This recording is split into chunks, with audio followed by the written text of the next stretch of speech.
Good morning. कसे आहे सगळे? एकदा एक बाई ऑफिसमधून निघते, खूप थकलेली असते.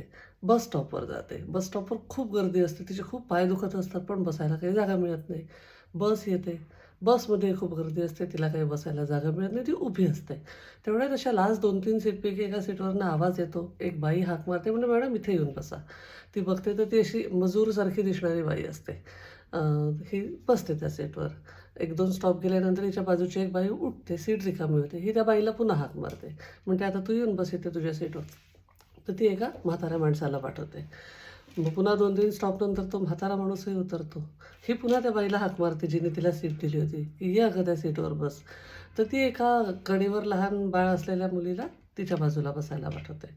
मग ती बसते. ती शेवटचा स्टॉप यायच्या 1-2 स्टॉप आधी ती पण उतरते.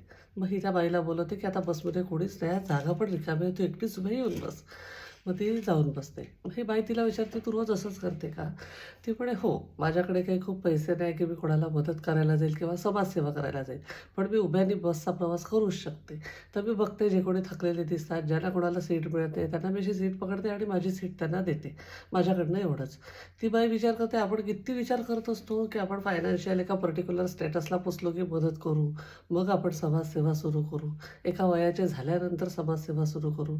आणि आजकाल समाजसेवा म्हणजे काहीतरी काम करायचं, फोटो काढायचा, तो सोशल मीडियावर शेअर करायचा.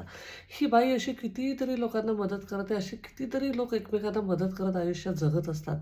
आपल्याला लक्षातच येत नाही आपल्या अवतीभोवती पण अशी खूप लोकं कळत-नकळत अशी समाजसेवा करत असतात. समाजसेवा करायला कुठलंही वय, कुठलीही फायनान्शियल परिस्थिती किंवा कुठलंही असं एखादा क्लब आहे किंवा एखादा सामाजिक संस्था आहे तरच तुम्ही करू शकता असं नाही आहे. तुम्ही जिथे कुठे असाल, ज्या कुठल्या परिस्थितीत असाल, तिथे तुम्ही कोणाची ना कोणाची मदत करूच शकता. नॉट नेसेसरी की त्याची पब्लिसिटी झालीच पाहिजे. खूप आवडली मला ही गोष्ट. खूप मस्त, खूप जुना मेसेज आहे हा WhatsApp मेसेज. मदत करत राहा. Stay positive. जिंदगी गुलजार है. I love you all.